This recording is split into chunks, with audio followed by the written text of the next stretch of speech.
जय राधा माधव कुंज बिहारी।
यमुना तीरा वनचारी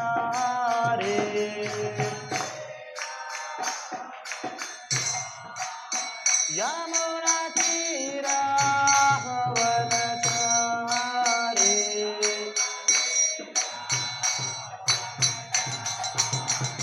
हरे कृष्णा कृष्ण कृष्ण हरे हरे हरे राम राम राम हरे हरे।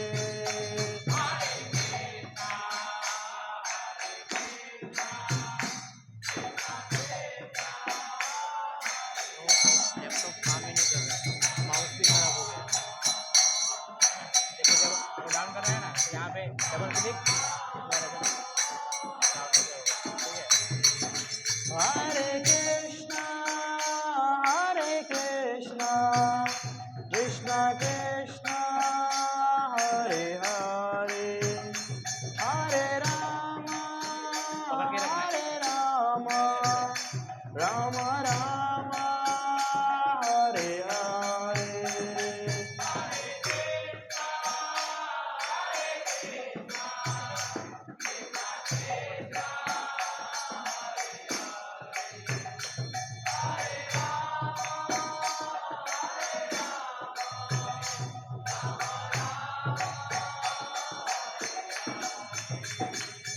हरे कृष्णा कृष्ण कृष्ण हरे हरे हरे राम राम राम हरे हरे। हरे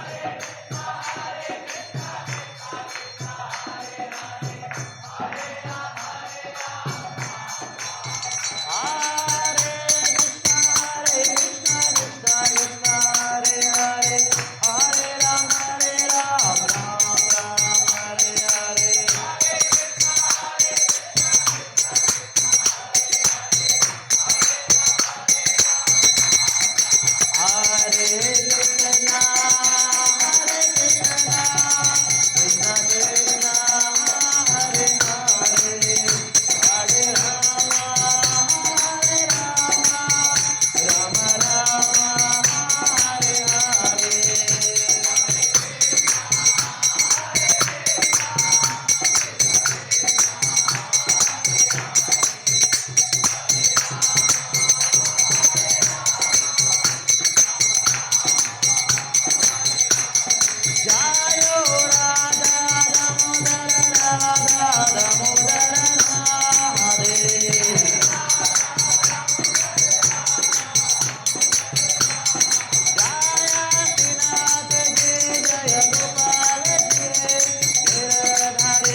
राधम भगवान श्रीनाथ जी गोपाल जगन्नाथ बलदेव सुभद्रा सुदर्शन कृष्ण बलराम गौर निताय नरसिंह भगवान की श्रील प्रभुपाद की गौर प्रेमानंदे। ओम ज्ञानदिव्यान्दस्य ज्ञानञ्जयश्लाघ्या चक्षुरुन्मिलितं तस्मै श्रीगुरुवे नमः। श्रीचैतन्यमनोभीष्टं स्थापितं येन भूतले श्रीरूपदामयं ददाति स्वपदान्तिकम्।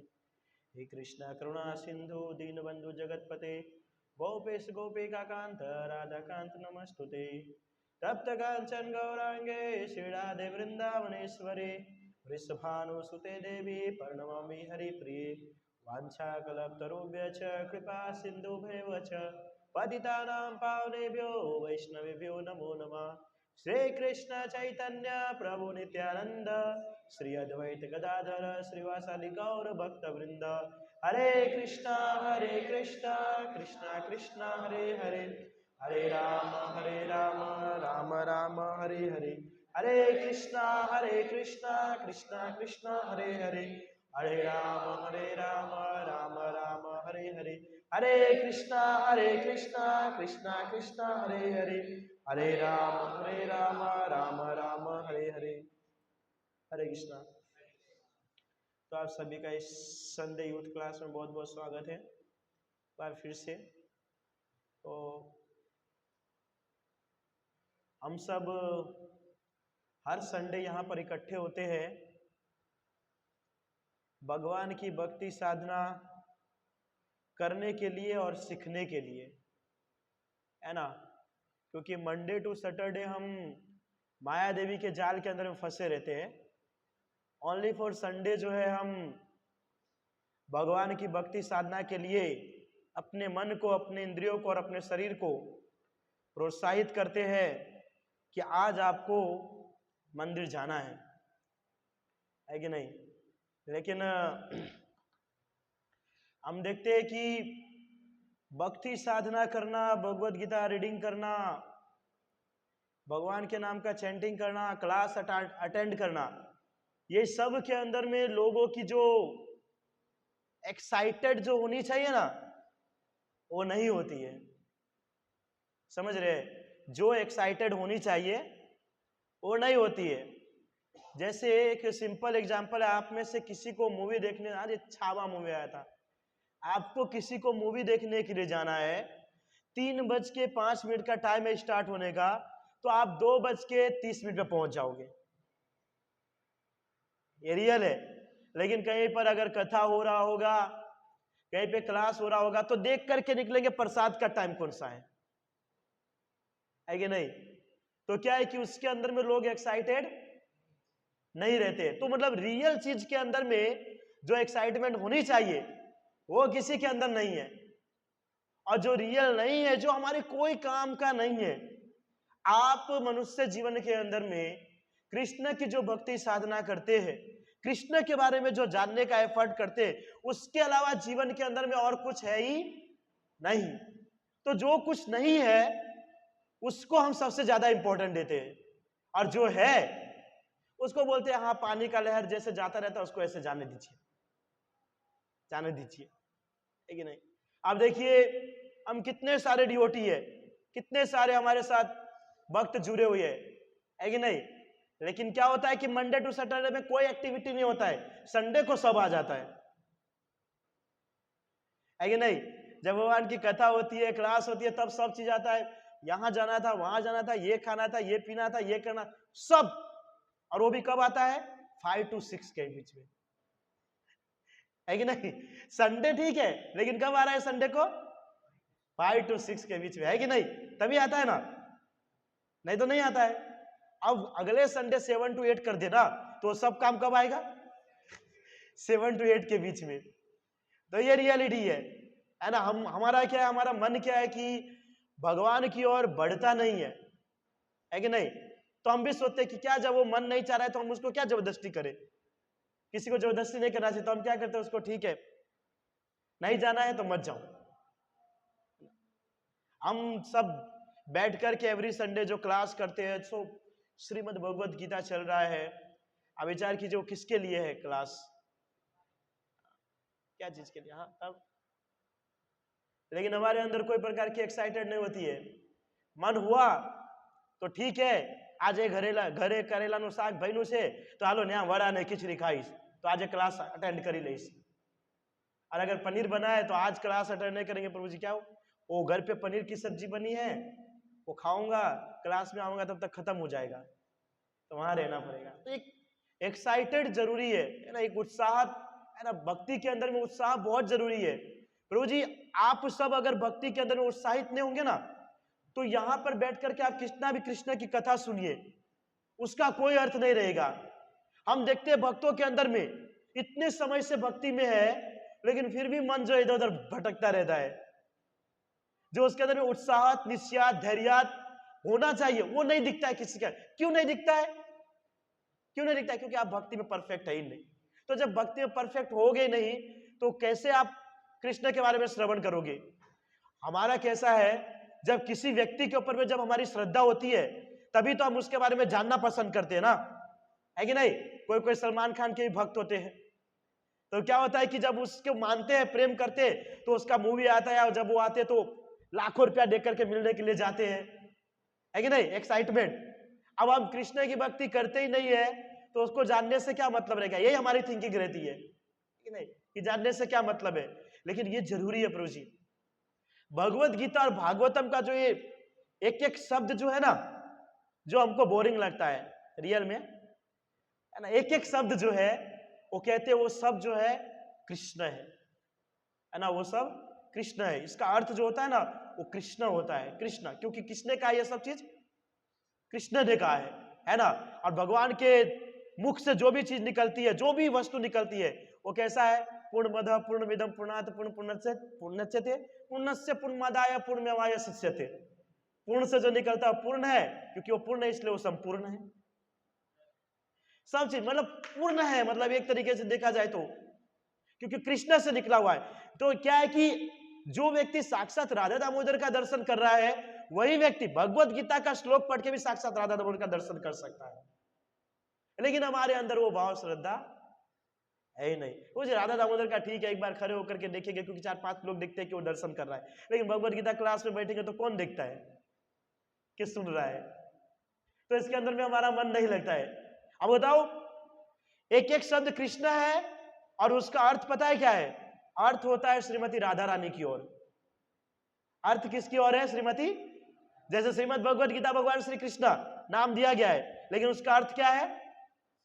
श्रीमती राधा रानी के इच्छा के अनुसार गाया हुआ गीत। तो शब्द का अर्थ क्या है? श्रीमती राधा रानी। और राधा रानी को किसका प्रतीक माना जाता है? आनंद का प्रतीक।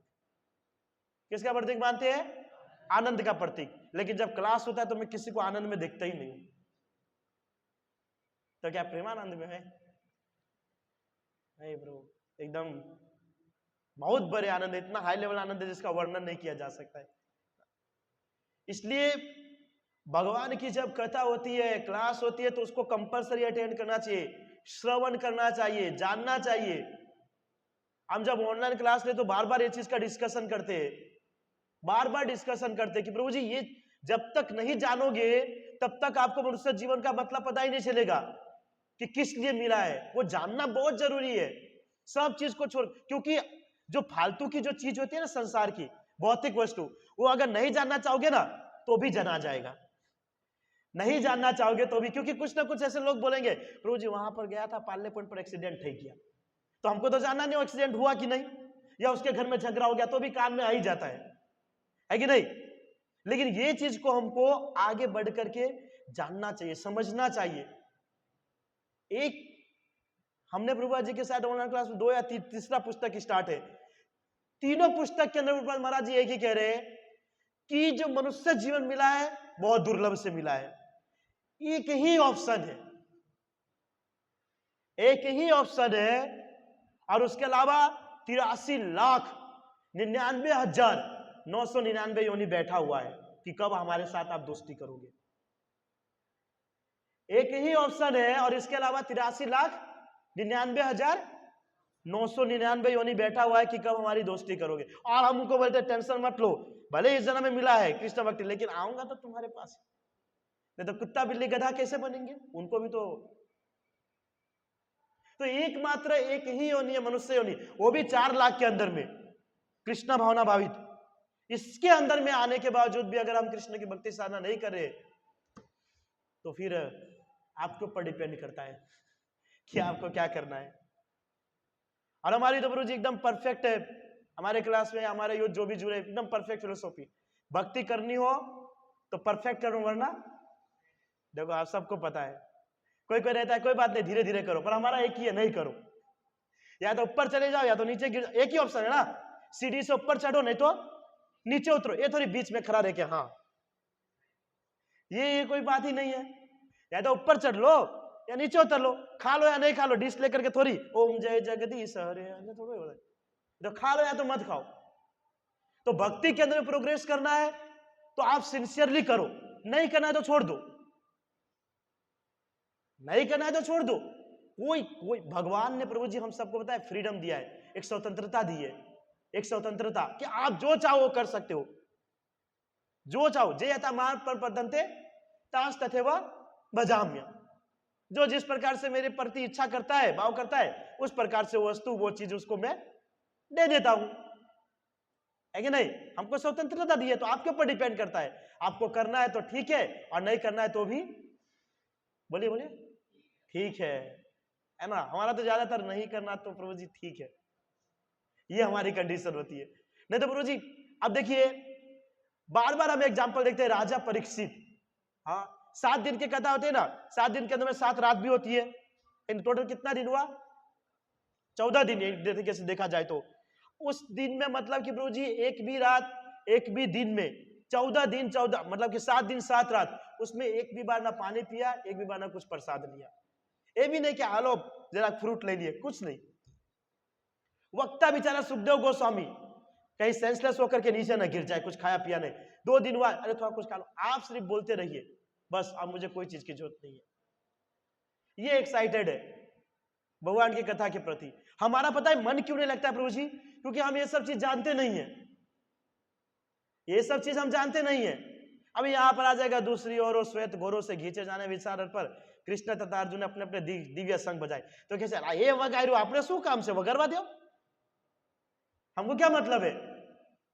क्यों हम वो चीज के अंदर में एक्साइटेड नहीं, क्योंकि जानते नहीं है, और नहीं जानते हैं, यही हमारा प्रॉब्लम है। और वही प्रॉब्लम को दूर करने के लिए हम यहां पर आते हैं, ताकि वो चीज को हम जान सके, है कि नहीं, जान सके। लेकिन वो जो नहीं जानने वाला जो मेंटालिटी है ना हमारा, वो क्लास के अंदर में भी रहता है। इसलिए कभी कोई ऐसे होता है, कभी ऐसे होता है, कभी ऐसा, कभी पीछे देखता प्रसाद ऊपर आया कि नहीं आया, या पीछे कोई है तो बैठू नहीं तो उठ के चला जाऊं, ये सब माइंड के अंदर घुसता रहता है। क्यों, क्योंकि हम वो सब चीज को जानते नहीं है।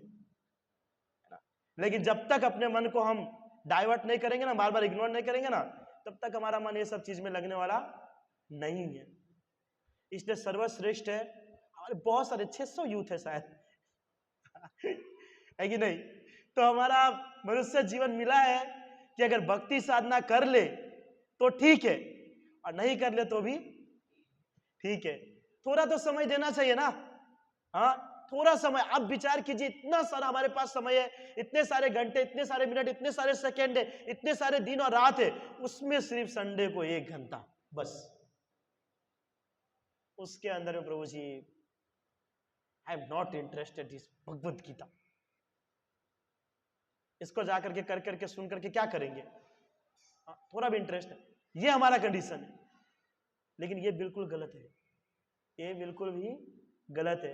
भक्ति में बढ़ना है तो मैं बार बार एक चीज के ऊपर फोर्स करता हूं कि क्लास का अटेंड करना बहुत जरूरी है, बहुत जरूरी है। आप कुछ भी कर लो, कुछ भी कर लो, कितना भी चैंटिंग कर लो, भगवान का दर्शन 1-1 घंटे तक राधा दामोदर को बीजा भले जो एक कोमा मा तो नो भी गया है ना, भले कर लो, कुछ भी कर लो, लेकिन जब तक क्लास को नहीं सुनोगे ना, तब तक आपके अंदर में वो भक्ति साधना नहीं आएगा।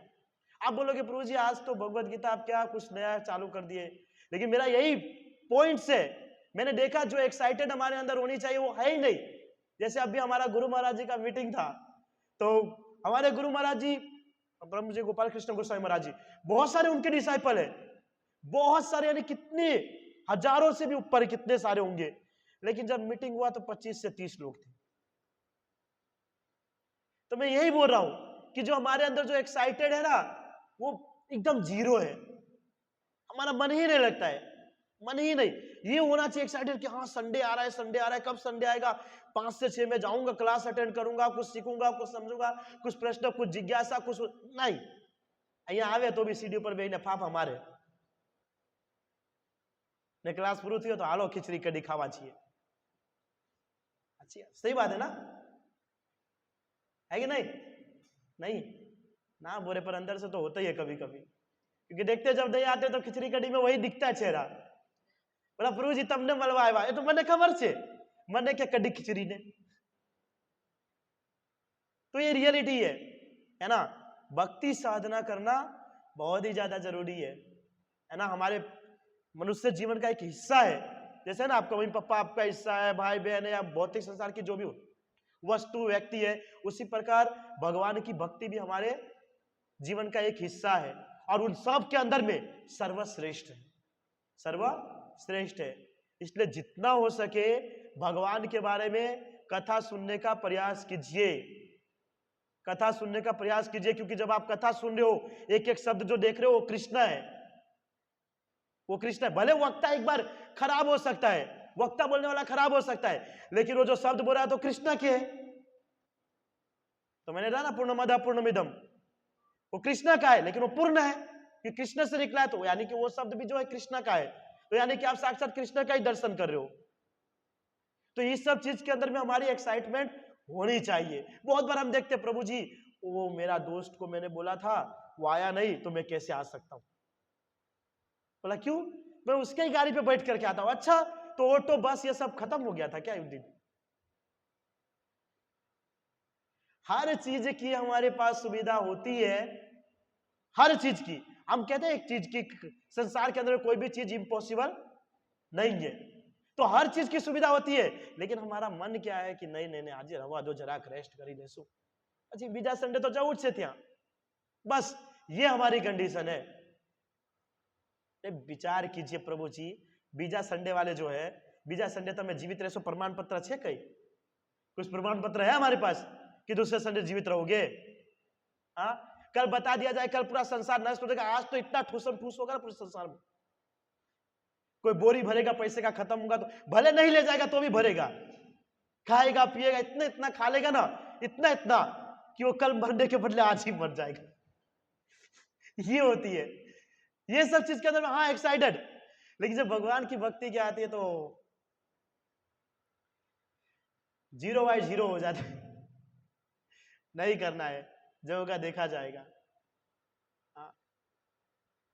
अगर ये हमारी अगर मेंटालिटी अभी भी इतना क्लास अटेंड करने के बावजूद भी हमारी मेंटालिटी ऐसे है ना, तो उसको निकाल दिया कीजिए, निकाल दीजिए, क्योंकि प्रभु जी ये सब कृष्ण ने इतने सारे शास्त्र बनाए हैं, वो अपना 45 मिनट वो अर्जुन को दिए बोल बोल करके बिना खाए पिए, तो ऐसा नहीं है कि वो रमत गमत हाले से हम कि हाँ જરાક તમે પ્રશ્ન કરો, હવે પ્રભુજી હું આન્સર આપીશ, તમે આન્સર આપો, હું પ્રશ્ન કરીશ, ये नहीं है।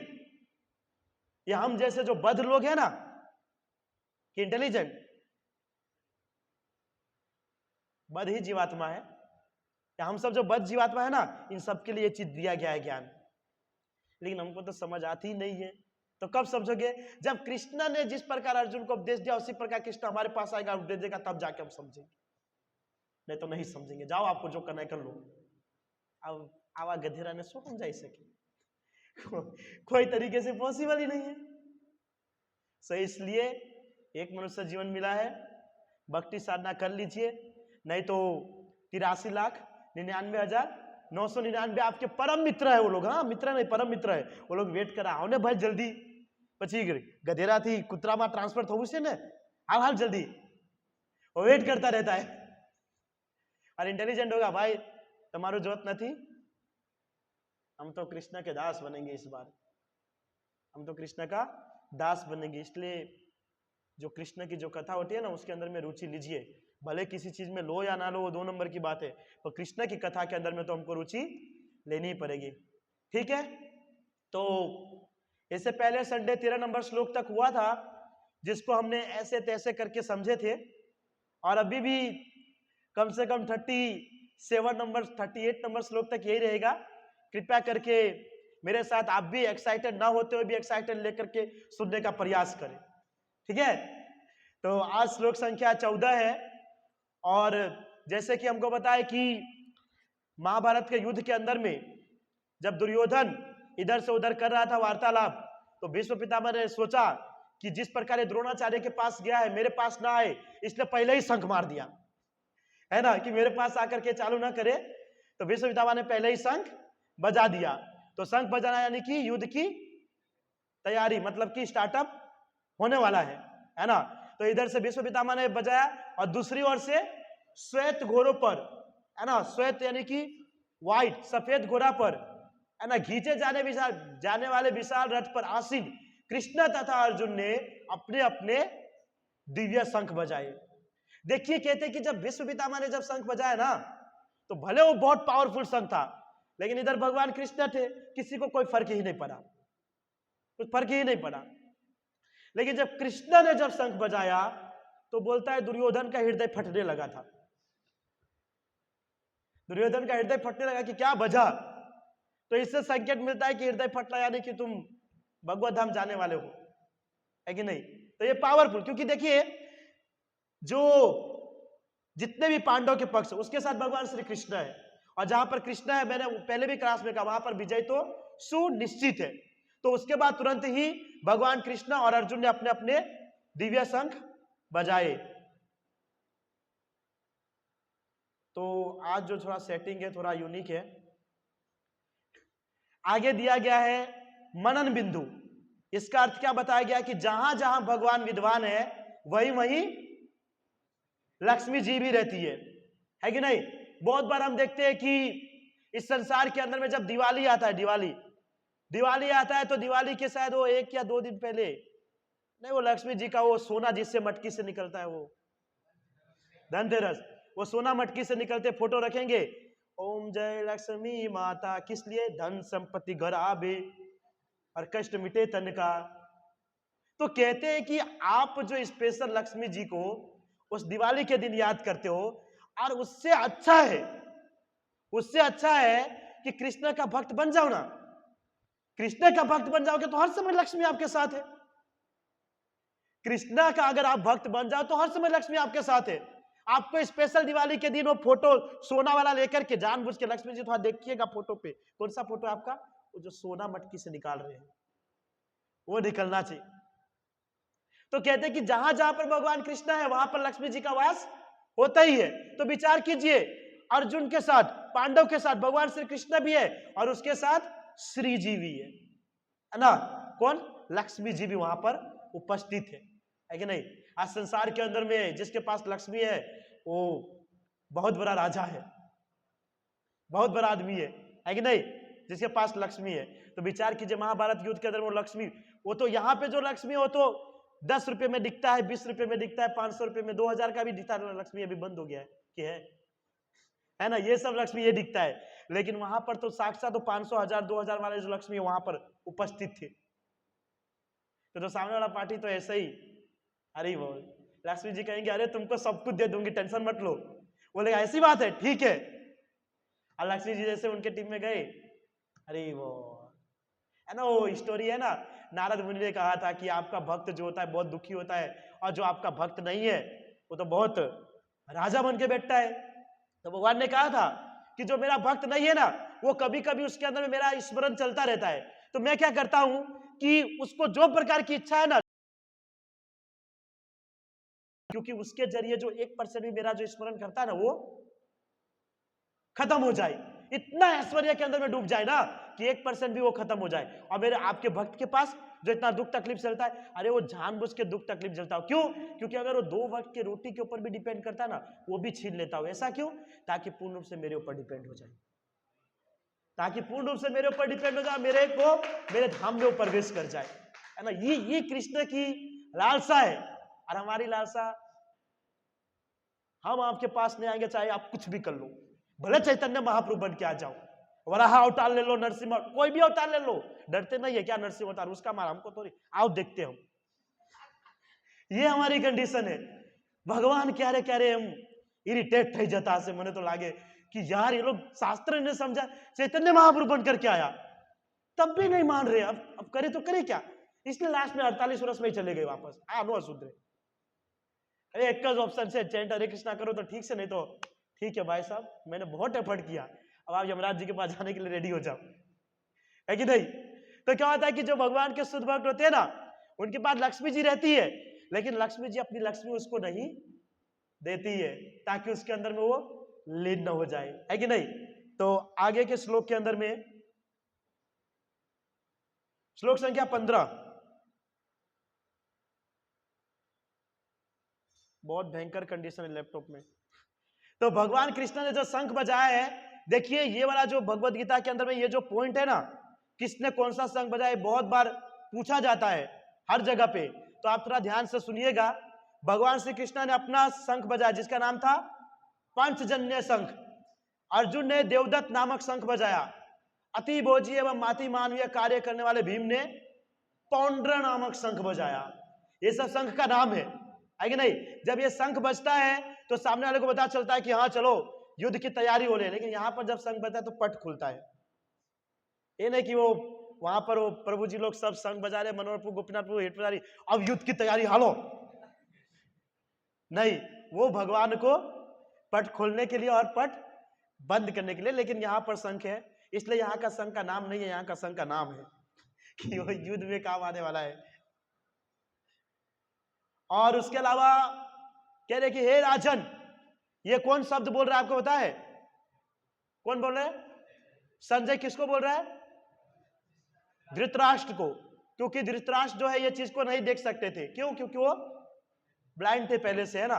तो इसलिए जो संजय है उनके गुरु थे वेद व्यास जी, उन्होंने उनको दिव्य दृष्टि दिया था कि आप इनको बताइएगा क्या चल रहा है क्या नहीं चल रहा है। थोड़ा तो एक्साइटमेंट होनी चाहिए ना, क्या हो रहा है क्या नहीं, क्योंकि उनके पुत्र भी थे वहां पे और हार किसका होना था वो भी जानना जरूरी है। इसलिए वेद व्यास जी ने तुमको तो दिव्य दृष्टि मिलना ही चाहिए, क्योंकि वो भले महाभारत के युद्ध में नहीं, पर यहां पर तो सुन करके पता चले।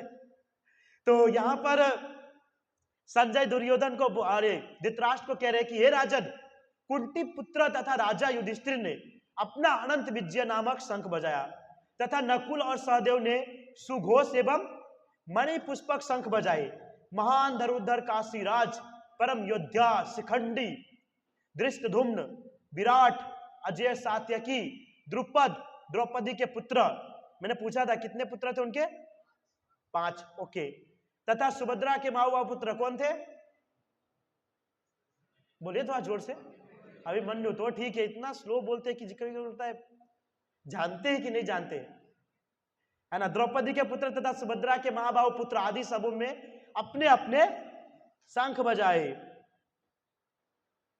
ओके, आगे के श्लोक में है, इन विभिन्न शंखों की ध्वनि कोलाहल पूर्ण बन गई, जो आकाश तथा पृथ्वी को शब्दायमान करती हुई धृतराष्ट्र के पुत्रों के हृदय को विदीर्ण करने लगी। जो मैंने कहा कि जब उधर से जब सबने शंख बजाया तो इधर से एक घोड़ा भी पीछे नहीं हटा, एक घोड़ा का भी पैर पीछे नहीं गया। लेकिन जब पांडव के पक्ष से जब शंख बजना चालू हुआ ना, पूरा कोलाहल मच गया, क्योंकि सिर्फ शंख ही नहीं बज रहा था, शंख के साथ वो बड़े बड़े आते हैं ना, उसको क्या कहते हैं? नगारे। यहाँ मंदिर है इस वृंदावन में, राधा गोपीनाथ टेम्पल के अंदर में बहुत बड़ा नगारा, वो नगारा भी बज रहे थे, बहुत बड़े, वो पिपुड़ी क्या आता पता नहीं, वो भी बज रहे थे, सब चीज ठीक है, हाँ वही होगा, बिगुल जो भी है वो सब बज रहे थे। और साथ में इस प्रकार का शंख का नाद, कहते हैं कि जो धृतराष्ट्र के पुत्र थे जितने भी, उसके हृदय विदीर्ण करने लगी, यानी हृदय उसका फटने लगा। देखो कभी कभी क्या होता है कि जब कोई व्यक्ति गलत होता है ना, गलत होता है और उसने बोला है कि नहीं मैंने कभी भी गलती नहीं किया है, तो जब उसका सच्चाई सामने आने लगता है ना, तो अंदर से इतना डरता रहता है, इतना डरता रहता है कि क्या होगा क्या होगा क्या होगा क्या होगा। वो सच्चाई सामने आने लगता है ना, उससे पहले लोगों को पता चलता है कि यही ने किया है सब कुछ, क्योंकि इतना डर जाता है, इतना वो कर दे। अब गलत करोगे तो करना ही पड़ेगा, गलत है तो करने। आप देखिए ये दोनों पक्ष के अंदर में, दोनों पक्ष के अंदर में ज्यादातर देखा जाता है कि जो पांडव सेना थी उसको मुख्य रूप से हैंडल करने वाले हमारे भीम जी थे। भीम जी थे क्योंकि उसको बहुत पावरफुल, क्योंकि उन्होंने कहा था कि इसके 100 मतलब के 100 जो भाई है उसका हरि बोल तो मैं ही करूंगा, भीम ने कहा था। तो सब उनसे डर रहे थे। लेकिन आपने देखा कभी भी भीम गए होंगे अपने सेना में किसी के पास, युधिष्ठिर महाराज जी के, युधिष्ठिर महाराज जी आप तो भले मेरे भाई हो लेकिन आप बहुत पावरफुल हो, आप सब कुछ कर सकते हो, है या किसी अर्जुन के पास या कृष्ण के पास नहीं गए।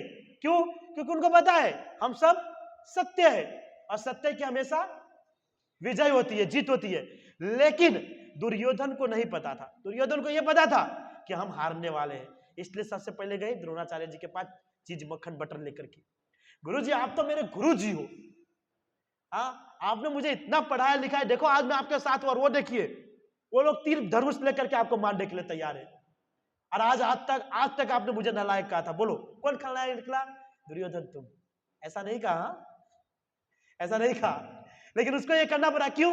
क्योंकि उसको पता है उसकी हार तो निश्चित है ना। तो जो गलत होता है ना, गलत जो व्यक्ति होता है वो अपने बचाव के लिए बहुत एफर्ट करता है, लेकिन जो सत्य होता है ना वो कोई भी चीज से डरता नहीं है। मैंने एक जगह पढ़ा था बुक के अंदर में, कहा था कि कोई सत्य व्यक्ति हो ना उसको अकेला भी अगर किसी मार्ग पर जाना हो तो उसको जाना चाहिए। ये नहीं देखना चाहिए नहीं नहीं वो करोड़ लोग वो गलत व्यक्ति के साथ रहे तो हमको भी उसके साथ हो जाना। क्यों? क्योंकि करोड़ में हम भी दिखेंगे, एक में को कौन हमको पूछने वाला है। लेकिन हम आपको बताए प्रभु जी करोड़ लोगों को कोई पूछने वाला नहीं है, एक लोगों को कौन पूछने वाला है? हाँ सब कोई पूछने वाला है, सिंगल को सब पूछना। सबके अंदर में सबसे बड़े ये है ना, मनुष्य नाम सहस्त्र जो कसिद्धते सिद्धे यह तामपि सिद्धा नाम कसिना वेति तत्व। लाखों करोड़ों व्यक्ति में से कोई एक ही व्यक्ति जो है मुझे प्राप्त कर सकता है। कौन? जो एक सिंगल रास्ते पे जा रहा है। और अगर आपने भूल करके वो असत्य करोड़ों लोगों के साथ गए तो भगवान का जो एक जो व्यक्ति है वो कोई दूसरा चुना जाएगा, जो एक व्यक्ति हो दो कोई दूसरा चुना जाएगा। इसलिए हम कहते हैं ना कभी कभी भक्ति बहुत बड़ा शहर होता है, बहुत बड़ा ऐसा गांव होता है, बहुत बड़ा सोसाइटी होती है, उसके अंदर में क्या होता है बहुत मायावादी लोग रहते हैं, बहुत सारे ऐसे एकदम बकवास बात करते हैं, निराकारवादी है, शून्यवादी है, ये करना वो करना ये सब लगा रहता है। लेकिन उसके अंदर में कोई एक भक्त भी होता है ना, ये कोई एक भक्त होता है। तो क्या होता है कि जब भक्त तिलक विलक लगा करके सत करके आते हैं, जब बाहर निकलता है तो लोग उसको ताना मारना चालू कर देते हैं, उसको बोलना चालू करता है आविज्ञा पंडित इसको ना धोती कुर्ता पेरी ने, है ना, तिलक लगाई ने, पहला तो आम करता था अब भोगवान चालू थे कि तो तिलक लगा भी ली थी। तो ऐसे बोलने वाले होते। और बहुत बार मैंने देखा है कि जब इस प्रकार से बोला जाता है ना तो वो भी मायावादी के साथ कन्वर्ट हो जाता है, दूसरा दिन वो भी मायावादी, तिलक धोती साइड में, पैंट से चश्मा लगा करके, अरे बोल। तो क्या है कि व्यक्ति को चाहिए कि अगर आप सीरियसली भगवान के पास जाना चाहते, भगवान के शिक्षा को प्राप्त करना चाहते, कोई भी कंडीशन के अंदर में भक्ति को हमको खत्म नहीं करना है, किसी के बोलने या नहीं बोलने के बावजूद भी, है ना, भक्ति को हमको खत्म नहीं करना है। हमको ये पता रहना चाहिए कि किस प्रकार हमको जो है भगवत धाम किसी चीज की, देखिए ब्रो मरने के बाद कोई व्यक्ति किसी के साथ जाता नहीं है, आपका भाई हो, आपका बहन हो, कोई भी हो, या आपका परम मित्र हो, कोई भी हो, चाहे यहाँ पे आप सब बैठे हो, आप में से कोई शुद्ध भक्त है, कोई नहीं है, कोई आप में से एक बिरला भी होगा जो भगवत गीता में आप में से किसी एक का नाम होगा, है कि नहीं, वो भी हो सकता है, सबको हो सकता है, लेकिन कौन जाएगा कौन नहीं जाएगा किसी को पता नहीं है। इसलिए अपना भक्ति साधना से आपको मतलब होना चाहिए। ये नहीं प्रभु जी मैं तो 16 माला करता हूं, ये देखो 2 साल से 3 ही माला कर रहा है। भाई साहब आप जब 16 माला कर रहे हैं तो कभी माया देवी को लेकर के घूमते हो? रील्स देखते देखते मैंने देखा है बहुत सारा। हम भी कभी कभी बैठते हैं डिस्कस बात कर रहे, हाँ ये थी हरे कृष्ण हरे राम राम हरे हरे। और कभी कभी ऐसा करते करते तो क्या होता है कि एक मन का पे हरे कृष्ण दूसरे पे राम राम होता है, ऐसा होता है। और जो 3 माला जो व्यक्ति कर रहा है सुबह में ब्रह्म मुहूर्त में उठ करके एक ही आसन पर एक ही स्थान पर बैठ करके एक नाम जब ले रहा है और भगवान का स्मरण कर रहा है, और जब पता चलता ऊपर जाता है वो 16 माला वाला और 3 माला वाला तो देखता है 3 माला वाला को ऊपर ही लेकर भगवत धाम जा रहे भगवान के दूत, और जो 16 माला क्या हो यमराज के दूत घसीट कर चाल भाई चाल। बोला ये कैसा है, मतलब कि ना इंसाफी। तो यही इंसाफी है, यही इंसाफी है। आपको आपके मैंने देखा ना भक्त जब भक्ति में आगे बढ़ जाता है ना तो उपदेश चालू करता है, थोड़ा थोड़ा सीनियर बन जाते थोड़ा थोड़ा उपदेश। देखो 16 माला हमको करना चाहिए, हाँ मंदिर में आना चाहिए, सेवा करવું જોઈએ। प्रभु तुमने श्लोक नहीं आवड़े से इतने समय से, अब भक्ति में श्लोक नहीं आता आपको? हाँ ये नहीं करना था, वो नहीं करना, चालू हो जाता है। भाई साहब आपको आपके भक्ति से मतलब रखना चाहिए। हाँ आप तो ठीक है, आपको सब देखते हैं कि हाँ प्रभु जी क्या क्लास देते हो, क्या बोलते हो, आप गाते हैं तो ऐसा लगता है कि अरिजीत सिंह गा रहा है, बहुत बढ़िया।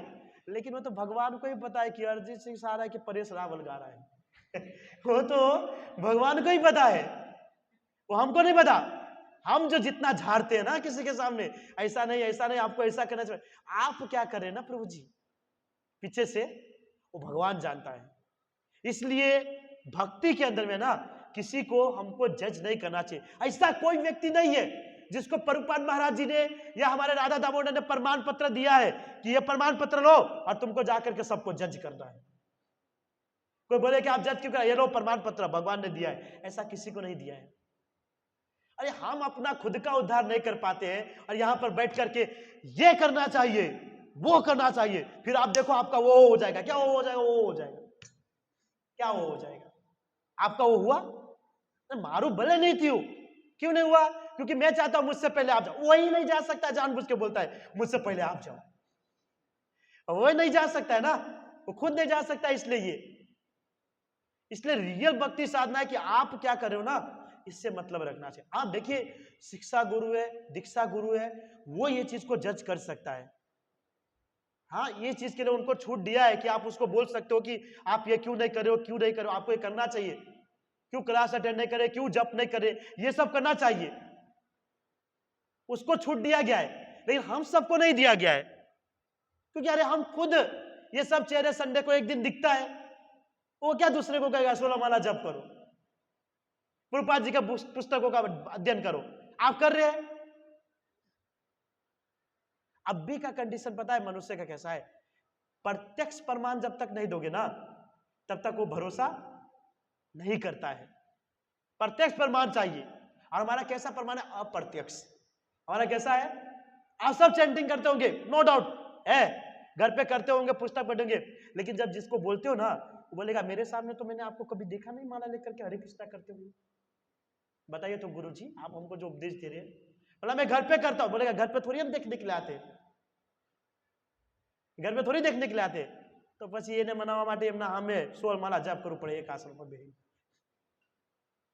तो क्या है कि भक्ति जो है ना वो हमको मिली है हमारे लिए, क्यों, क्योंकि वो भक्ति करके भगवत धाम जा सके, भगवत धाम जा सके। ये करने के लिए हमको भक्ति नहीं मिला कि मुझे संसार दावा आ रहा है उसको संसार दावा नहीं आ रहा है।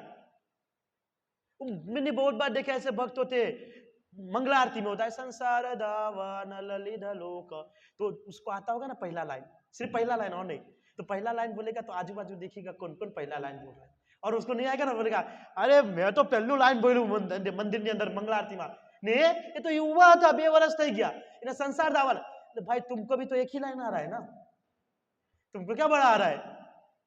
या भक्तों के अंदर ऐसा क्वालिटी होता है, कोई भी जैसे 9 भक्ति है ना, 9धा भक्ति, श्रवणम कीर्तन विष्णु स्मरण पाद सेवनम अर्चनम वंदनम दास्यम सख्य आत्मनिवेदनम, 9 प्रकार की भक्ति है।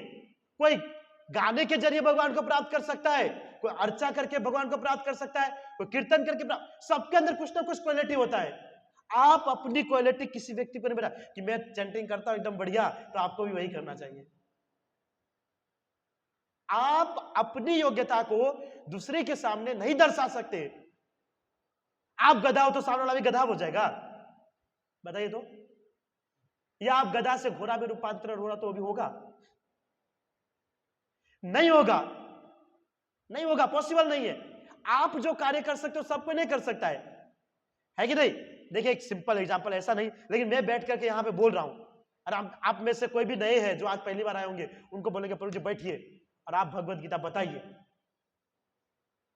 तो सब चीजें पॉसिबल नहीं है। लेकिन हो सकता है जो नहीं बोल पा रहा है वो 16 माला मुझसे भी जबरदस्त करता है, भगवान के अर्चन विग्रह की सेवा मुझसे पावरफुल करता है, उसका स्मरण शक्ति एकदम बढ़िया है, प्रार्थना करने की शक्ति, दास का भाव एकदम पावरफुल है, तो उसके जरिए भगवान को प्राप्त करेगा। आप अपनी योग्यता का प्रदर्शन नहीं करें, नहीं करें।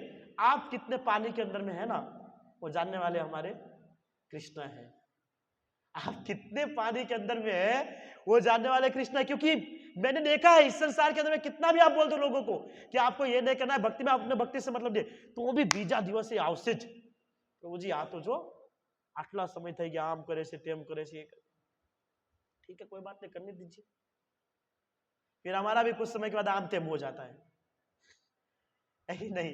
इसलिए भक्ति के अंदर में हमको स्थिति दे करके भगवान की भक्ति साधना कंपलसरी करना चाहिए, ठीक है। 20 नंबर श्लोक। उस समय हनुमान से अंकित ध्वजा लगे रथ पर आसीन पांडु पुत्र अर्जुन अपना धनुष उठाकर तीर चलाने के लिए उद्यत हुआ। राजन, धृतराष्ट्र के पुत्रों को युद्ध में खड़ा देखकर अर्जुन ने श्री कृष्ण से ये वचन कहे। देखिए, जैसे ही देखा ध्वजा के ऊपर हनुमान जी बैठे हुए, जीत का एक प्रतीक ये भी है, जहां जहां हनुमान जी है वहां पे जीत निश्चित है। मैंने उस दिन कहा था कि रामायण के अंदर में भी जीतने वाले भगवान राम नहीं थे, जिताने वाले हनुमान जी थे। हनुमान जी थे तो तब पावरफुल थे, तो कुछ नहीं। भले भगवान थे, भगवान सब कुछ कर सकते, ऐसा नहीं है, कर सकते, लेकिन जब धनुष लगा था लक्ष्मण जी को, तब भगवान राम भी सोच रहे थे कि अब क्या होगा। हनुमान जी ने बोला आप टेंशन मत लीजिए, अभी मैं जिंदा हूं, अभी मैं पावरफुल हूं, मैं जाकर के सब कुछ कर सकता हूं, है कि नहीं। तो जहां पर हनुमान जी है वहां पर जीत तो सुनिश्चित है, सुनिश्चित है, हर जगह, कोई भी जगह। देखिए हनुमान जी का वो बोलता, हनुमान जी भूत भूत पिशाच निकट नहीं आवे, महावीर जब नाम सुना, कि मतलब कितना जीत सुनिश्चित है कि भूत प्रेत को भी हरा देंगे सिर्फ हनुमान जी का हनुमान चालीसा बोल करके। मैंने बहुत बार वैसा मूवी में देखा कि हनुमान चालीसा बोलते हैं तो क्या है कि जहां पर हनुमान जी का ध्वजा के ऊपर में अर्जुन का जो रथ था, उस ध्वजा के ऊपर में हनुमान जी का पूरा बना हुआ था, मतलब साक्षात रूप में भी वो थे, है ना, विराजमान थे साक्षात रूप के अंदर में। तो हनुमान जी था, इसके लिए भी जो है जीत उनका निश्चित था। और जब अर्जुन ने देखा मेरे सामने वाले पक्ष के अंदर में इतने बड़े बड़े योद्धा है, तो डायरेक्ट कृष्ण को कहा कि एक काम कीजिए, अब हमारे रथ को दोनों सेनाओं के बीच में ले चलिए। बहुत बार लोग कहते हैं कि प्रभु जी अर्जुन तो देखिए इतना बड़ा क्षत्रिय है, क्षत्रिय का धर्म होता है युद्ध करना, लेकिन वो बोलता मैं युद्ध नहीं करूंगा। कैसा क्षत्रिय है? हाँ, आप बोलते हो 4 वर्ण 4 आश्रम को फॉलो कीजिए, ये तो क्षत्रिय होने के बावजूद भी शूद्र की तरफ भाग रहा था, क्षत्रिय होने के बावजूद भी अर्जुन भाग रहा था। उस गधे को 20 नंबर श्लोक बताना चाहिए, ऐसे गधे को 20 नंबर श्लोक बताया। क्या लिखा है? उस समय हनुमान से अंकित ध्वजा लगे रथ पर आसीन पांडु पुत्र अर्जुन ने अपना धनुष उठाकर तीर चलाने के लिए उद्यत हुआ। अब जो कह रहे हैं कि अर्जुन भाग रहा था, उसको बताइएगा कि कृष्ण ने नहीं कहा ना, फिर भी वो तीर लेकर के तैयार हो गए थे। बताओ कौन है, देखना चाहता हूं आज युद्ध के मैदान के अंदर। वो तो भगवान ने उनको मोहग्रस्त किया ताकि हम जैसे लोगों को भगवद गीता का ज्ञान मिल सके, है कि नहीं? क्योंकि हम तो डायरेक्ट श्रवण कर नहीं सकते, और बहुत सारे ऐसे व्यक्ति कहते हैं कि हम श्रवण करेंगे तो भगवत धाम चले जाएंगे। अरे प्रहलाद महाराज जी ने भले कहा है श्रवण, लेकिन आप राजा परीक्षित है? कोई है इनमें से? तो हाथ ऊपर कीजिए। राजा परीक्षित कोई है? सोच रहे हो कि नहीं? अच्छा नहीं तो ठीक हम में से कोई राजा परीक्षित नहीं है कि सुना और भगवत धाम चला गया। कि हम में से कोई धुंधकारी है? नहीं है, कोई नहीं है। तो हमारे लिए कंपलसरी है प्रभुपाद जी के पुस्तकों का अध्ययन करना। प्रभुपाद जी के पुस्तकों का अध्ययन करना, इतना मेहनत करके।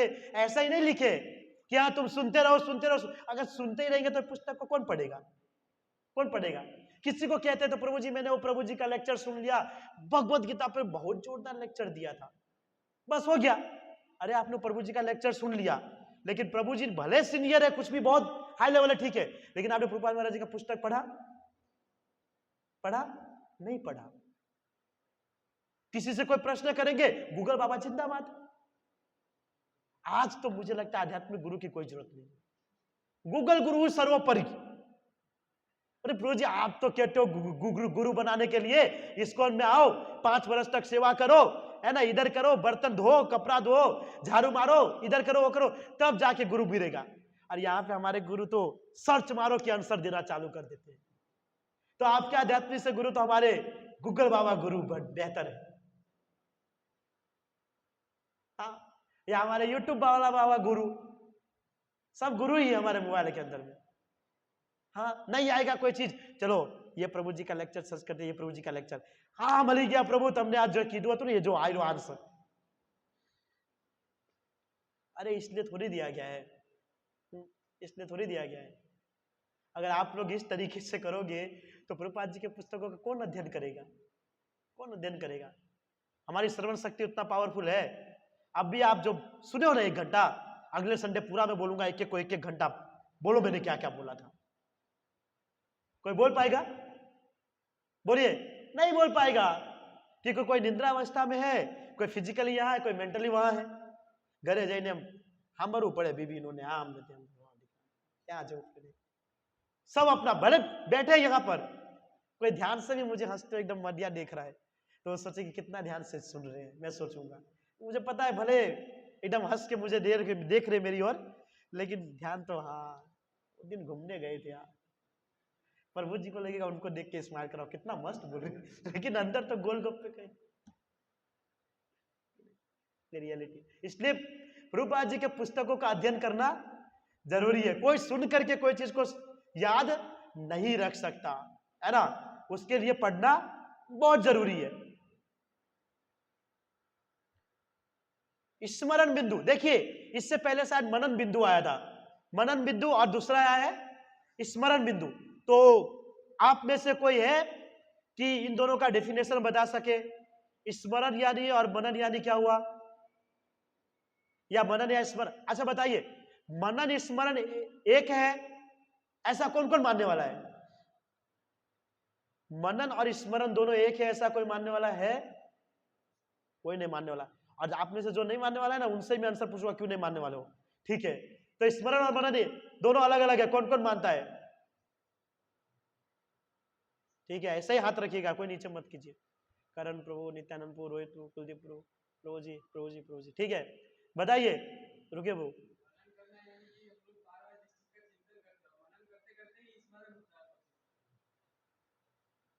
मनन करते करते जिस चीज का हम चिंतन करते हैं तो वही मनन करते करते उस चीज का स्मरण होता है। हाँ ठीक है, क्या कुलदीप प्रभु हाथ ऊपर किए थे? विचार तो बुद्धि के द्वारा होगा, मनन तो यहाँ हुआ। हाँ ठीक है,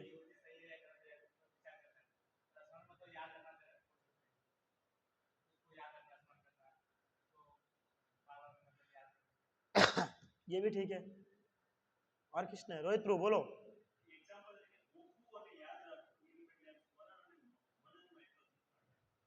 ये भी है, को याद रखू।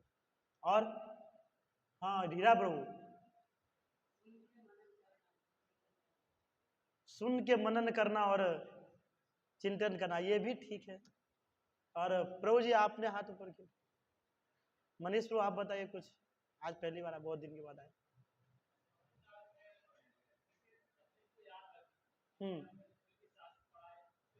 हाँ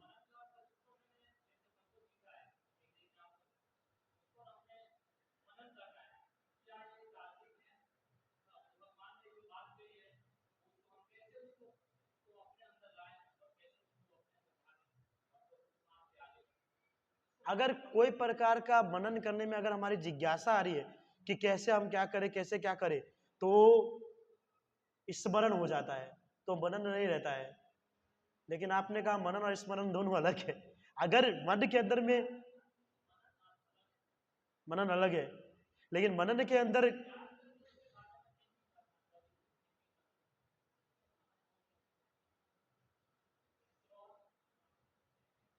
ठीक है। और किसने कहा था? मयूर वो तो हमें कही, और इधर से प्रभु जी ने हैंड्स अप किए थे। हाँ ब्रो, हाँ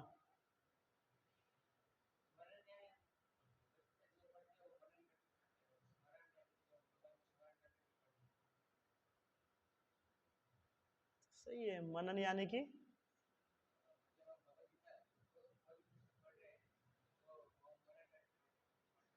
मनन करके पढ़ते।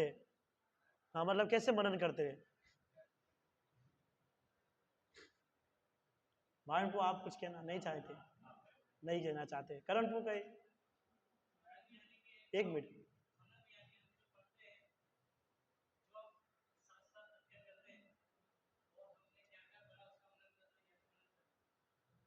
मतलब फिर से जो जो हम शास्त्र पढ़ते हैं।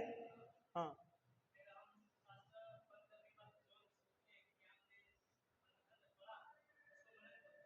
हाँ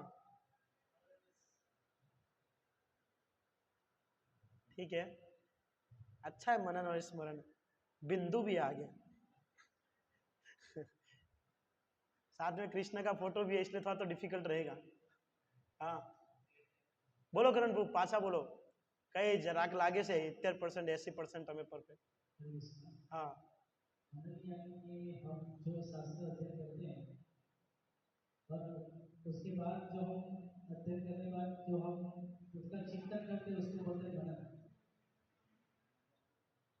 नहीं, पढ़ने के बाद अगर चिंतन करेंगे तो बुद्धि से करेंगे तो स्मरण हो जाएगा, क्योंकि बुद्धि के जरिए ही चिंतन करेंगे ना, मन के जरिए तो चिंतन नहीं करेंगे। चिंतन बुद्धि के जरिए होता है ना, है कि नहीं? तो कुछ मनन का तो सब बहुत बढ़िया बता रहे हैं और दोनों का भी बढ़िया ही बता रहे हैं, लेकिन थोड़ा बहुत कमी लग रहा है। जैसे ना खीर बन रहा है, चीनी की कमी है खाली, बस थोड़ा कम डाला हुआ है। हाँ और कोई? हाँ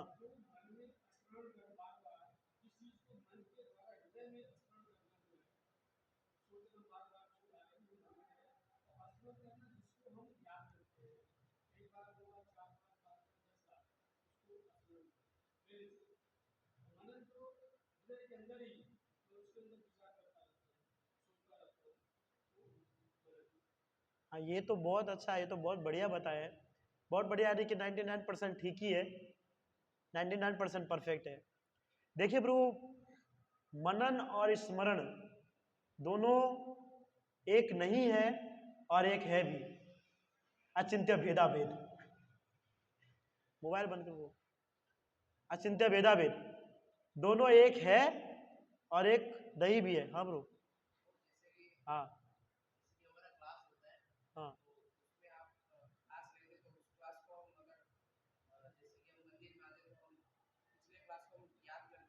हाँ हाँ हम्म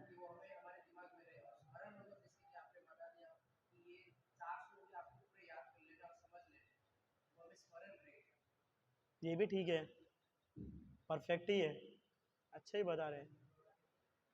तो मैं क्या कह रहा था, आप सबने जो बोला ना ब्रू, टेंशन मत लीजिए, आप सबने परफेक्ट बताया, कोई गलत नहीं बताया।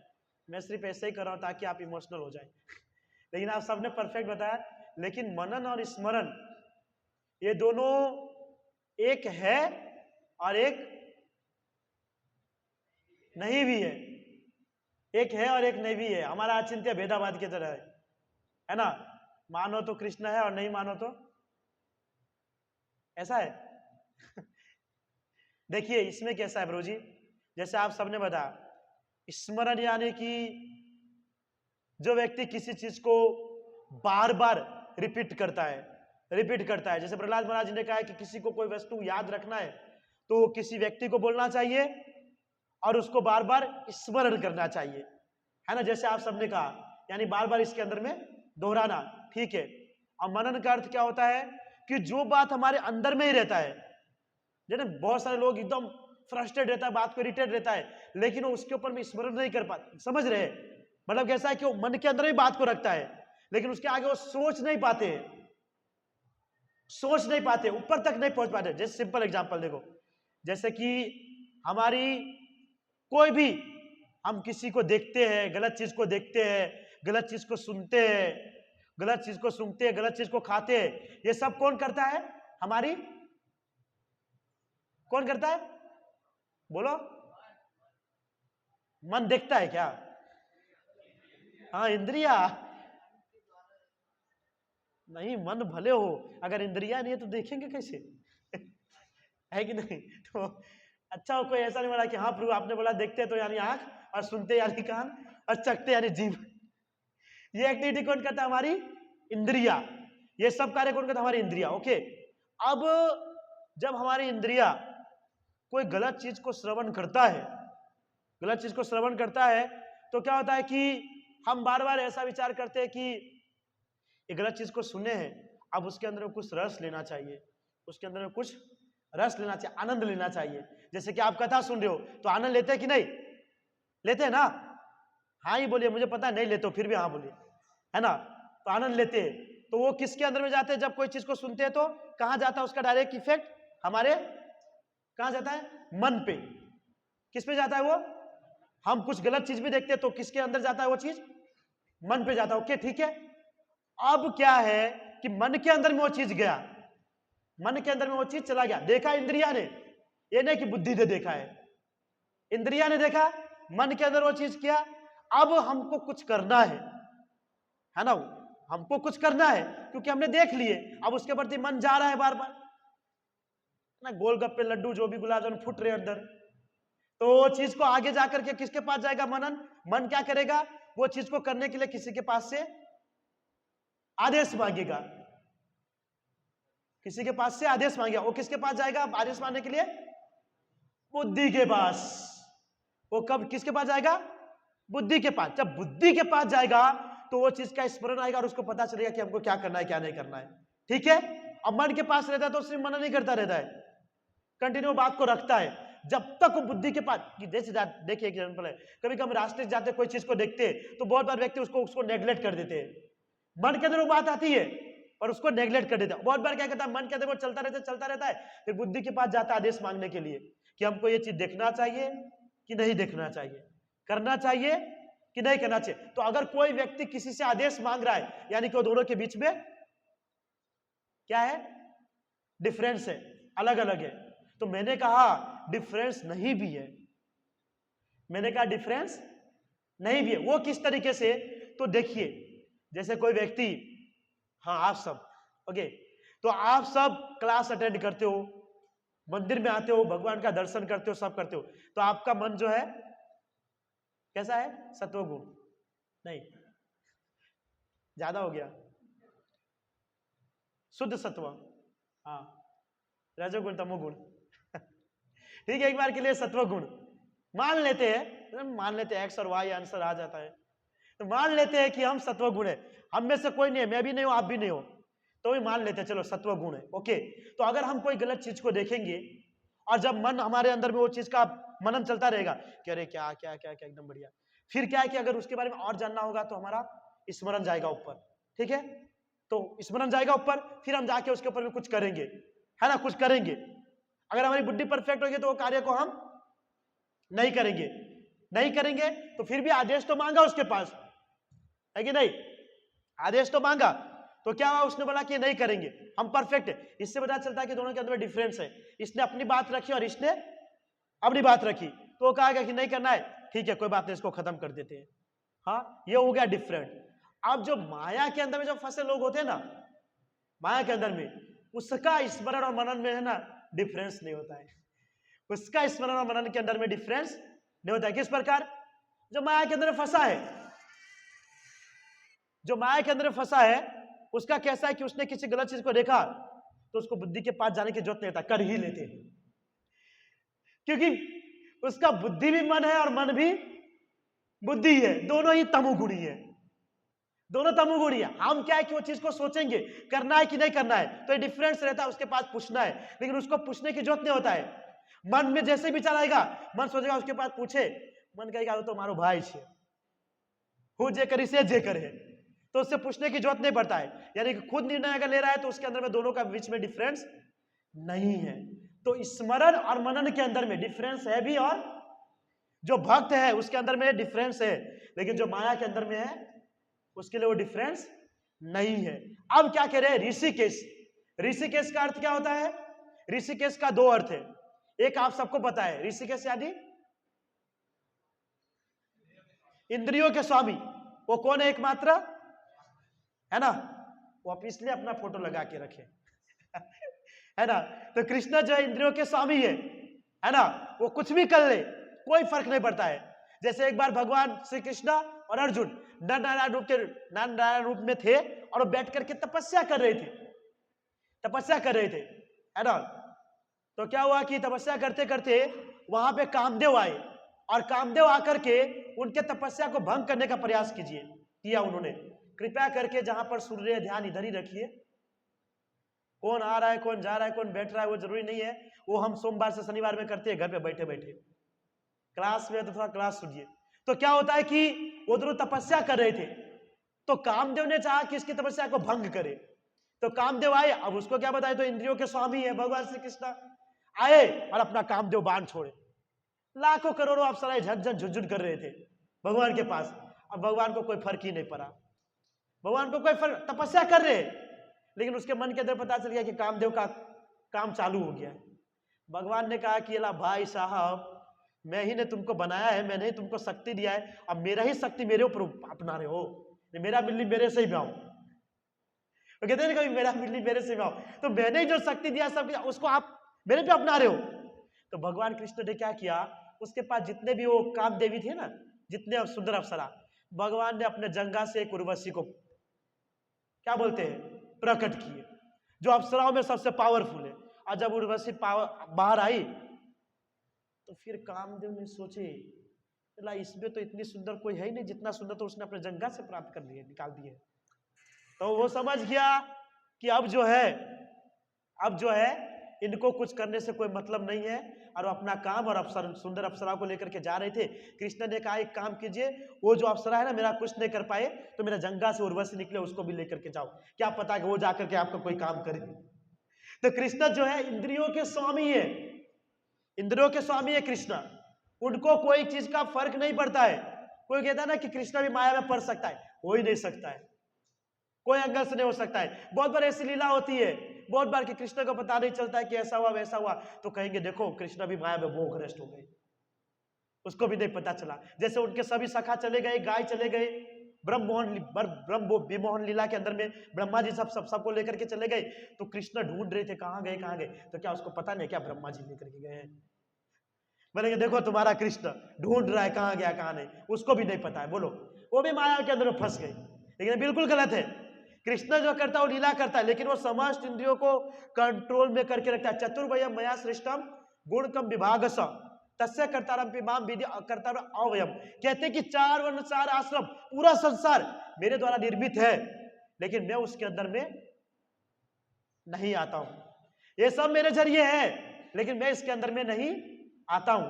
लेकिन हम सब उसके अंदर में आते हैं। इन्हें हम कहेंगे कि देखो हमारे जो परम पिता वो कहते हैं हम इसके अंदर में नहीं आते, तो हम भी उसके संतान है, यानी हम भी नहीं आते, हम तो सबसे पहले ही आते हैं, भले कुछ भी हो जाता है। तो कृष्ण का ऋषिकेश का नाम क्या है कि जो समस्त इंद्रियों को कंट्रोल में करके रखे, और ऋषिकेश का दूसरा अर्थ होता है जिसके घुंघराले बाल है, जिसके घुंघराले बाल है वो कौन है, भगवान श्री कृष्ण। तो ये दोनों का, ये ऋषिकेश का 2 अर्थ होता है। तो भगवान श्री कृष्ण समस्त इंद्रियों के स्वामी है, भगवान सभी जीवों में स्थित होकर इंद्रियों का निर्देशन करते हैं, समस्त जीवों में रहकर के इंद्रियों का निर्देशन करते हैं। जैसे जिस प्रकार आत्मा शरीर के अंदर में नहीं रहता है ना, तो शरीर कोई भी कार्य नहीं कर सकता, तो वहां पर परमात्मा के विवास होता है, उसी पे सूर्यदेवता विष्णु का विवास होता है। तो क्या होता है कि जब आत्मा निकलता है तो भगवान इस शरीर से बाहर निकल जाते हैं, और जब तक भगवान रहते, आत्मा रहते, तब तक क्या होता है कि वो सभी इंद्रियों का निर्देशन करते रहते हैं। व्यक्ति आंख से देख सकता है, कान से सुन सकता है, कोई भी कार्य कर सकता है, लेकिन जैसे ही है ना आत्मा या परमात्मा बाहर निकला, तो क्या होता है, व्यक्ति का हरि बोल हो जाता है ना। ठीक है, तो आप स्मरण बुद्धि और मनन बिंदु समझ गए होंगे। माया वाले लोगों के लिए स्मरण और मनन दोनों एक है, और हमारे लिए अलग अलग है। लेकिन अगर भक्ति में रह के भी अगर माया में है तो भी एक ही है ना, तो हमारे लिए भी एक है। ठीक है, स्मरण बिंदु के ऊपर में कुछ कृष्ण का बताया गया है। जैसे मैंने कहा था कि भगवान श्री कृष्ण कोई भी कार्य करता है, कोई भी वस्तु करता है, तो उस कार्य के ऊपर से, उस लीला के ऊपर से उसका नाम पड़ जाता है, समझ रहे है ना। जैसे अगर हम कुछ चीज को चोरी करेंगे तो हमको कौन पकड़ के ले जाएगा, पुलिस वाला। कोई भी चीज का चोरी करेगा, किसी ने धन को चोरी कर लिया तो इसने सोना का चोरी किया है, किसी का अपहरण कर लिया तो इसने इसका अपहरण किया, तो हमको पुलिस ले जाएगा पकड़ के। लेकिन कृष्ण अगर कोई माखन चोरी करता है, कुछ करता है, तो उसका माखन चोर नाम पड़ जाता है। तो कोई कहेगा कृष्ण ने चोरी किया तो उसका माखन चोरा, तो चलो हम भी धन चोर लेंगे तो हमारा धन चोर नाम पड़ जाएगा, तो नहीं पड़ेगा, हमको जेल में जाना पड़ेगा और वहां पर कुटाई किया जाएगा, है कि नहीं। तो उससे तो कभी कभी कृष्ण का हमको अनुकरण नहीं करना चाहिए। भगवान श्री कृष्ण देखिए रण छोड़ करके भागे तो रणछोड़ नाम पड़ गया, अरे हम रण छोड़ करके भागेंगे कायर, है कि नहीं? तो क्या है कि हम जो एक्टिविटी करते हैं तो ये नहीं कि हमारा एक्टिविटी से भी हमारा नाम पड़ता है, हमको उसका सजा मिलता है। लेकिन भगवान अगर कोई चीज करता है तो उसका, लेकिन बहुत सारे लोग जो इसको गलत धारणा से विचार करते हैं, मैंने बहुत सारे लोग गलत गलत विचार करते हैं, तो कोई ऐसा पॉइंट्स बोलते हैं मुझे याद ही नहीं है, कुछ रासलीला करके बोलते हैं कि कृष्ण जब करते तो वो कहते हैं कि रासलीला वाला हम कुछ करते तो ये होता है। तो उस गधे लोगों को समझना चाहिए, मूर्ख लोगों को, कि वो भगवान है ना, वो भगवान है और हम लोग शैतान हैं। तो भगवान और शैतान के अंदर में अंतर होता है। भगवान जो है पूरे संसार के लोगों को प्रकट करने वाले हैं, पूरे संसार के, चाहे वो स्त्री या पुरुष हो, सबको प्रकट करने वाले हैं। वो कुछ भी कर सकते हैं, लेकिन हम कुछ भी नहीं कर सकते। लेकिन कभी कभी लोग जो है कृष्ण बनने के लिए जाते हैं। वो उड़ीसा के अंदर भी एक था ऐसा, एक साधु आया था, वो अपने आप को कृष्ण मानता था। उसने कुछ साइंटिस्ट तरीके से कुछ किया होगा कि उसके अंगूठे से रोज मध निकलता था, मध को क्या बोलते हैं, शहद, और लेटा रहता था महाविष्णु की तरह। और सब आते थे तो कहते तो साक्षात कृष्ण है, साक्षात कृष्ण है। और फिर जब सब माता जी आती थी तो बीच में वो नकली बांसुरी लेकर के खड़े हो जाते थे और मोटर वाला सुदर्शन लगा करके वो चलता था। कभी कभी बैटरी खत्म हुआ तो बीच में जो बंद भी हो जाता था तो कहते अभी कृष्ण का रूप लेना बंद हो गया है।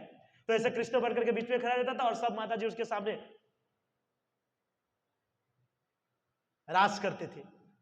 कभी कभी कृष्ण छोटा बन करके, बच्चा बन करके दुग्ध पान भी करता था। तो आज वो कृष्ण वो शायद अभी जेल में है ना। तो कभी भी ये सब चीज का अनुकरण नहीं करना चाहिए। भगवान जो लीला करते हैं ना प्रभु जी, वो हमारे माइंड से बाहर है, हम उसको समझ नहीं सकते, समझ ही नहीं सकते। आप सोचे प्रभुपाद महाराज जी ने 10वां स्कंद पढ़ने के लिए क्यों मना किया है? हमारी मेंटालिटी ऐसी है ना प्रभु जी, मैंने शायद 2-3 पहले संडे क्लास में कहा था कि कोई व्यक्ति खड़ा होकर के श्रीमती राधा रानी को 1 मिनट भी नहीं दे सकता है। रियल चीज है। आप लोग प्रभु जी क्लास के अंदर क्या बोल रहे हो, जो है वो है। आप या हम इतने गंदे हैं ना, इतने गंदे ना, इतने गंदे हैं, लेवल पार है। लेकिन हम तो कहते हैं प्रभु जी हम तो भक्ति में आ गए, हम तो सात्विक साधु हैं। अरे बाप रे बाप, बहुत सात्विक है। लेकिन हमारी इंद्रिया, हमारा मन जो है सबसे खराब है कि नहीं? इसलिए हम कृष्ण के लीला का हम क्या बताना चाह रहे, क्या कहना चाह रहे, उसके ऊपर भी हम नहीं जा सकते। लेकिन कृष्ण जो भी लीला करते हैं उसके ऊपर से उसका नाम पड़ता है। जैसे पहला नाम है उसका मधुसूदन। तो क्यों नाम पड़ा है? क्योंकि मधु नामक असुर का संहार किया था। तो हमने देखे बहुत बार महाराज जी जब दीक्षा देते हैं तो भक्तों को आध्यात्मिक नाम देते हैं, तो किसी का मधुसूदन नाम भी देते हैं। तो उसको ये नहीं समझना था कि मैंने भी मधु नामक असुर का वध किया था, वो कृष्ण ने किया था। आपको महाराज जी ने आध्यात्मिक नाम दिया है खाली, है ना। कोई कहेगा कि मेरा नाम कृष्ण यानी कि मैं कृष्ण हूं, ऐसा नहीं है। ये नाम है आपका, आप नाम क्यों, और वो अपने गुण के ऊपर से, आप नाम के अंदर में वो गुण के ऊपर से। दूसरा नाम है गोविंद। गोविंद नाम क्यों दिया गया? क्योंकि गाय और इंद्रियों को आनंद देने वाले हैं। आप देखिए जब कृष्ण 5 वर्ष के हुए थे तब पूरे गाय को लेकर के पहली बार निकले थे चढ़ाने के लिए, सभी गाय को लेकर के एकदम आनंद में। यशोदा मैया ने बहुत बढ़िया तैयार किए थे, बरहा पीडम नटवर बको कन्यो कन्यकारा विभद्रवास कनक भजंतिम दमा नंदान वेदु अदरसुद्या गोपवृंदा वृंदारम्यम स्वपद रमणम प्रविष्ट गीत कृति। बहुत बढ़िया बताया कि मतलब जी भगवान श्री कृष्ण जो पहली बार गाय चढ़ाने को निकले थे पहली बार, तो कहते कि एक तो सबसे बढ़िया उनका स्माइल लग रहा था, इतना सुंदर स्माइल लग रहा था। वो उसके गोप सखा बोल रहे थे कि तुम्हारी यशोदा मैया ने सब चीज तो अच्छा अच्छा दिलाया है, आज अच्छा अच्छा पहना है, क्या स्माइल भी कहीं स्पेशल लेकर के आए क्या? ना इतना स्माइल। और वो स्माइल में हमारे पागल हो गए थे हमारी श्रीमती राधा रानी। श्रीमती राधा रानी कृष्णा के स्माइल को देखने के राधा रानी भी गोप सखा बन करके आ गई कि देखना चाहता कृष्ण कैसे। तो मोर पंख लगाया हुआ और यहाँ पर वो पगड़ी बांधे थे येलो कलर का और पीतांबर वस्त्र धारण किए थे, कौस्तुभ मणि और मस्त वैजंती माला, छोटे छोटे पैर, छोटे छोटे हाथ, छोटी छोटी उंगली, और साथ में आजू बाजू गाय, और कृष्ण चल रहे हैं, और आगे आगे गाय चल रही है, पीछे पीछे कृष्ण चल रहे, कभी कभी कृष्ण आगे आगे, पीछे पीछे गाय। तो जब कृष्ण पीछे से चल रहे तो गाय माता जब चलती है एकदम तेज तो उसका धूल उड़ रहा है, और धूल कृष्ण के मुख के ऊपर मारा है। हमारे मुख के ऊपर धूल आए तो हम काले हो जाते हैं, है कि नहीं? और कृष्ण के मुख के ऊपर धूल लग रहा तो ढूंढते क्या धूल, क्या और सुंदर दिख रहा, और सुंदर। किसी ने कहा था कि कृष्ण जो है इतना काला दिखता है ना, हमारा तो गोरा है लेकिन वृंदावन में और माधव इतने काले दिखते हैं तो भी लोग उससे इतना प्रेम करते हैं, इतना प्रेम करते हैं। और अगर वो वास्तविक रूप में होते, बाप रे बाप, लोग मर जाते देख करके, इतने सुंदर, इतने सुंदर। और मस्त चल रहे थे, छोटे छोटे पैर, छोटे छोटे हाथ लेकर के, बांसुरी बजाकर। गाय को भी लग रहे थे पहली बार आनंद आ रहा है, हाँ कोई आया है, और गाय को चराने के लिए जाते थे। कितना मस्त लीला है वो सब, तो हम नहीं जाएंगे। वासुदेव, तो वासुदेव नाम क्यों पड़ा? क्योंकि वो वासुदेव के पुत्र थे। पार्थ सारथी क्यों पड़ा? क्योंकि वो अर्जुन के सारथी थे। धनंजय क्यों? क्योंकि धन का अर्जन करने में सहयोग करने वाले। द्वारकाधीश है ना, कोई चीज की कमी नहीं पड़ती है कभी, बहुत फास्ट चलता है ये। वृकोदर यानी कि भीम, उनका हार अति मानवीय था। भगवान का एक नाम वृकोदर भी है, क्योंकि वृक नामक जो वस्तु हमारे शरीर के अंदर में, जिससे जो हमारा खाते हैं ना, हम जो खाते हैं जो भी चीज, उसको डाइजेस्ट कराने में है ना, उसको क्या होता है, अग्नि होता है। वृक एक अग्नि होता है। जैसे कि भीम के अंदर में वो अग्नि बहुत तेज मात्रा में रहती है, जिसके कारण वो पूरा दिन भी खाता रहे ना तो ही पच जाएगा। लेकिन अगर हम भूल से पूरा दिन खा लिए तो मेरे पास एक येलो दवाई है, वो दवाई लेना पड़ता है दूसरे दिन जा करके, तो हम ठीक होते हैं। तो ये नहीं, हमारा लिमिट है। अग्नि तो वो वृक के रूप में भगवान श्री कृष्ण है, जो उसको डाइजेस्ट करता है। अगर डाइजेस्ट ना करे ना तो पूरा हाथ पैर पूरा खाने से भर जाएगा, और दूसरा दिन हरी बोल हो जाएगा। जैसे कि एक NVCC पुणे के अंदर में एक डिवोटी थे, वो यूथ क्लास चलाता था, तो उनका सेवा था सर्विंग करना। हरी बोल, ये लास्ट है, ठीक है। उनका कार्य था सर्विंग करना। तो क्या हुआ कि उसको गाजर का हलवा बहुत पसंद था, गाजर का हलवा बहुत पसंद था। तो दिन गाजर का हलवा बना हुआ था। तो क्या हुआ कि उसने सोचा कि ठीक है 60-70 यूथ आए हैं और उन सबको मैं डिस्ट्रीब्यूशन करूंगा, उन सबको डिस्ट्रीब्यूशन करूंगा, सबको प्रसाद बांटूंगा। तो उसने है ना जाकर के, रोज तो कभी खिचड़ी का, कभी कढ़ी का, कभी सब्जी का बाल्टी, आज उसने स्पेशल गाजर का हलवा का बाल्टी उठाया, क्योंकि वो सोच रहा था कि कोई और डिस्ट्रीब्यूशन करेगा, मेरे लिए बचेगा कि नहीं बचेगा। तो उसने वो बाल्टी उठाया और सब यूथ को थोड़ा थोड़ा दिया प्रसाद के रूप में चखने के लिए। थोड़ा थोड़ा, तो पूरा बाल्टी तो उसके अंदर गाजर का हलवा होगा, सबको थोड़ा थोड़ा थोड़ा दिया, और लास्ट में आधा बाल्टी हलवा बचा लिया। आधा बाल्टी गाजर का हलवा बचाया और उसको जाकर के कहाँ रख दिया? अपने रूम में, ब्रह्मचारी बिल्डिंग में रूम में जाकर के रख दिया। और सब कुछ किया, सब खत्म हो गया, वाइंड अप सेवा किया, सब खत्म हो गया, और फिर गए अपने रूम में, मस्त धोती कुर्ता निकाले, टॉवल पहने, फ्रेश हुए, और बस बैठे आसन पर, महाप्रसाद गोविंद स्टार्ट किया। और फिर उसने उस गाजर के हलवा को खाना स्टार्ट किया। आधा बाल्टी गाजर का हलवा, कितना? आधा बाल्टी। कोई स्वीट हो, ऐसे देखा जाता है कि स्वीट के बहुत सारे लोग प्रेमी होते हैं, मीठा सबको बहुत पसंद है, कितना खा सकता है? एक लिमिट होता है, लिमिट से अधिक मात्रा में कोई नहीं खा सकता। आधा बाल्टी गाजर का हलवा, पूरा चाशनी से लबालब, उसके अंदर चीनी उनी डाला हुआ, एकदम मस्त रगड़ा मलाई डाल करके आधा बाल्टी, और उसने खाना चालू किया। भूख, खाते रहा। रात को 11 बजे स्टार्ट किया, सुबह 4 बजे मंगला आरती तक खा रहा था, और 4:30 बजे मंगला आरती का टाइम हुआ। सब संसार दावा गा रहे, और इधर से आ ओ ई आ, बोले कि यार भूत प्रेत आ भी गया सो मंगला आरती में, इतना आवाज क्यों आ रहा है? और जब उस ब्रह्मचारी के रूम में गया तो एकदम छटपटा रहा था इधर से इधर। क्या हुआ क्या कोई समझ नहीं पा रहे थे क्या हुआ क्या रहे। अब उसको क्या पता, आधा बाल्टी खा के बैठा है। अब क्या हुआ क्या रहे, डॉक्टर के पास ले गए सबको, के क्या बात है, इमरजेंसी तो नहीं है, कुछ एम्बुलेंस बुलाए थे स्पेशल, और डॉक्टर के पास ले गए उसको। डॉक्टर के पास ले गया तो फिर डॉक्टर ने जब इलाज करके बाहर आया, पहली बार ऐसा पेशेंट देखा मैंने। क्या हुआ डॉक्टर साहब? अरे क्या हुआ? उसके पूरा शरीर के अंदर में गाजर का हलवा भरा हुआ है। हाँ, कितना हलवा, जहां से निकालो गाजर का हलवा, पूरा शरीर से निकाला, तब जाकर के देखवा। अरे आप लोग भक्त है यार, रूपा महाराज ने कहा कि सीनियर के बाद जब सीनियर हो जाते तो कड़ी खिचड़ी खाना चाहिए, तो गाजर का हलवा डबा डब इतना कौन खाता है? तो बोला माफ कीजिए, अगली बार से नहीं खाएगा। तो फिर क्या पता अभी भी है, शायद खाए होंगे कि नहीं।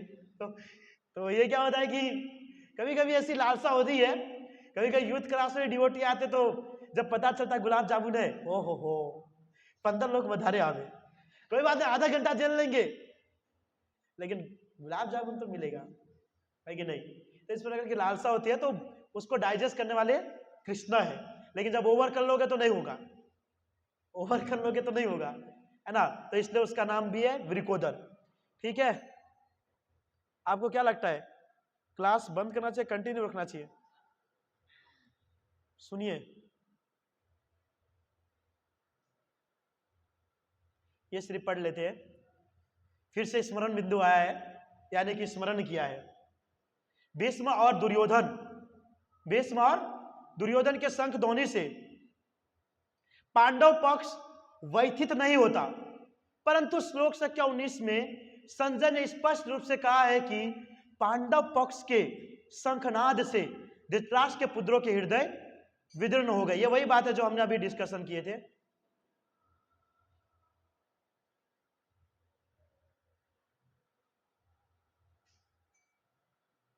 बहुत भयंकर कंडीशन है, आज माउस भी नहीं लाए ये सब। आगे मनन बिंदु आए, मनन बिंदु में कहा गया है पांडव निडर थे, वो किसी से डरते नहीं थे। क्यों? क्योंकि उसके साथ कृष्ण थे, क्योंकि वे धर्म पूर्वक अपने कर्तव्यों की पूर्ति के लिए, वो अपने अधिकारियों के लिए युद्ध कर रहे थे, और दुर्योधन का पक्ष भयभीत था, क्योंकि वे स्वार्थ पूर्ति और इंद्रिय तृप्ति के लिए युद्ध कर रहे थे। श्लोक संख्या 21 से 27, अनिश्चितता। भगवान अपने भक्तों के निजी सेवक है। यहां से हम अगले क्लास के अंदर में डिस्कशन करेंगे, क्योंकि ये जो शब्द है ना, ये शब्द बहुत ही बढ़िया शब्द है, और इसके ऊपर में हम डिस्कशन करेंगे। इतना मस्त है कि भगवान अपने भक्तों के निजी सेवक है। हम भगवान के सेवक नहीं मानते, हम दास नहीं मानते, लेकिन भगवान हमको दासी नहीं, निजी यानी क्या होता है? स्पेशल ना। ट्रेनर जो होते हैं ना जिम के अंदर में, 500 वाला में जाते हैं तो सबको एक ही जन सिखाते हैं, और 5000 वाला में जाते हैं तो एक का होता है स्पेशल ट्रेनर, तो स्पेशल होता है। तो भगवान जो है निजी सेवक है अपने भक्तों का, है ना? तो इसका डिस्कशन अगले संडे क्लास में करेंगे। ठीक है, किसी का कोई प्रश्न है? अच्छा, तो माइक आप प्रभु जी ने, युवराज प्रभु जी। प्रभु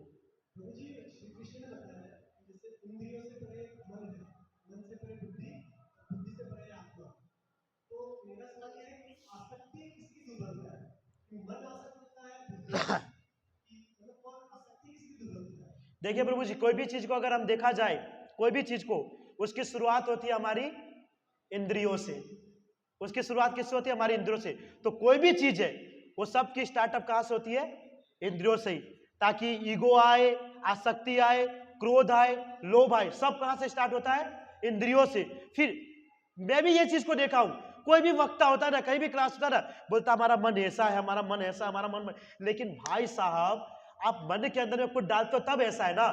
एकादशी के दिन आप जब फास्टिंग करते हो तो मन के अंदर कुछ होता है? क्यों नहीं होता है? क्योंकि मन के अंदर में कुछ डालता ही नहीं है, पेट खाली रहता है, भोजन भोजन भोजन। और जैसे ही भोजन आता है, आंख यहां जाएगा, कान वहां जाएगा, नाक वहां जाएगा, मुंह वहां जाएगा, जीभ वहां जाएगा। तो सबका जो मेन रीजन है वो क्या है? इंद्रिया, उसके बाद मन, और फिर उसके बाद बुद्धि। तो इंद्रिया सबका मेन है ना? ठीक है, ओके ब्रो, ठीक है। शुभम ब्रो,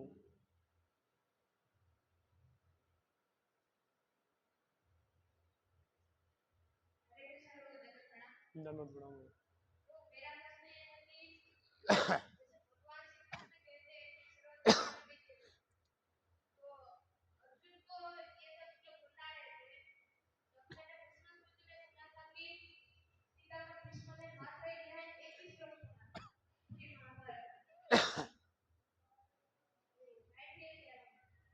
सर्वधन परित्यज्य, बस यही श्लोक को सुना था इस दुहिता ने, और किसी चीज को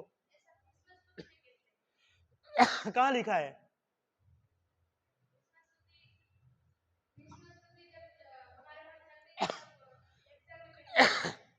जिस प्रभु जी ने वो लेक्चर दिया ना, उस प्रभु जी से पूछे, ये फर्स्ट कैंटो की बात है, फर्स्ट कैंटो के अंदर विश्व स्तुति है, लेकिन ये कहां पर लिखा है कि विश्व पितामह ने सिर्फ सर्वधान परित्यज्य मामेकम शरणमव्रज का श्लोक सुना है?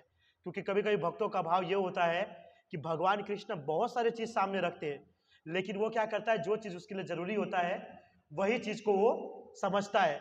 जैसे कि जब चैतन्य महाप्रभु जब अपना रूप लेते थे, जैसे कि 24 घंटे में थे, बहुत बार कहा जाता है 22 घंटे या 12 घंटे जो अपना स्वयं का स्वरूप लेते थे, और भक्तों को हर चीज देने के लिए बोलते थे कि आपको क्या चीज चाहिए, क्या चीज नहीं चाहिए, आप सब आइए और मेरे से मांग कीजिए। तो भक्तों को तो पता है क्या क्या चीज चाहिए, लेकिन क्या है कि कोई भी कोई चीज का डिमांड नहीं करते थे, कोई भी कोई चीज का डिमांड नहीं, वो कहते थे हमको कुछ नहीं चाहिए, केवल आपकी भक्ति साधना चाहिए, है ना। जैसे कि द्रोणाचार्य जब पांचों पांडव और कौरव को लेकर के गए थे एग्जाम लेने के लिए, तो पक्षी वहां पर बैठा था, तो उसने कहा था पक्षी को देख करके आपको क्या दिख रहा है, तो पूरा पक्षी भी, अब देखिए वहां पे ऐसा नहीं कि पक्षी नहीं दिख रहा था, समझ रहे हैं, वहां पे पूरा पक्षी दिख ही रहा था। तो अर्जुन क्या कहता है, नहीं नहीं गुरुजी मुझे सिर्फ पक्षी का आंख दिख रहा है। तो किसी ने कुछ प्रश्न किया, किसी ने कुछ कहा, कुछ, पर पक्षी तो पूर्ण रूप में है, लेकिन मेन उद्देश्य क्या उनका कहने का, गुरु क्या चाहते हैं, गुरु क्या चाहते हैं ये इंपॉर्टेंट है। गुरु क्या चाहता था कि ये डायरेक्ट पक्षी के नेत्र को भेदन करे, ताकि पावरफुल माना जाए कि हमारा शिष्य है, इसके लिए। उसी प्रकार भीष्म पितामह जानते सब कुछ है, भीष्म पितामह जानते सब कुछ है, पूरा भगवत गीता सब कुछ जानते हैं, लेकिन वो कहना चाहते हैं कि मुख्य रूप से इसके अंदर में इंपॉर्टेंट क्या है, इसके अंदर में इंपॉर्टेंट क्या है, क्योंकि जब सर्वधर्मान् परित्यज्य मामेकं शरणमव्रज, पूरा भगवत गीता आ ही गया, पूरा भगवत गीता तो उसके लिए कहने वाले, इसी के लिए कह रहे हैं ना, यही चीज के लिए। तो उससे अच्छा क्या कहेगा, मैं तो सिर्फ एक ही चीज को जानता हूं प्रभु जी, सर्वधर्मान् परित्यज्य। जैसे बहुत सारे भक्त ना प्रेमी होते, प्रभु जी मैं तो एक ही चाहता हूं कि आज जीवन आपके चरणों में रहना है और आपकी सेवा करना है। भले वो कराता अपना सेवा है, लेकिन वो कहता है आज जीवन आपके चरणों में रहना है। तो उसी प्रकार भक्त सब कुछ जानते हैं, लेकिन वो वही चीज को बोलते हैं जिससे एक ही चीज के अंदर भी निष्कर्ष निकल जाए। जैसे प्रभुपाद महाराज क्या कहते हैं कि प्रीचिंग करना है तो किसको प्रीचिंग करो, किसको, राजा को प्रीचिंग करो, क्योंकि राजा को प्रीचिंग करोगे तो प्रजा ऑटोमेटिक आ जाएगा। तो सर्वधर्मान् परित्यज्य बोलो तो सब चीज तो ऑटोमेटिक आ ही जाएगा, ये कंडीशन। हरे कृष्ण, ठीक है। हीरा प्रभु हरि बोल, ये हमारे डायमंड प्रभु है।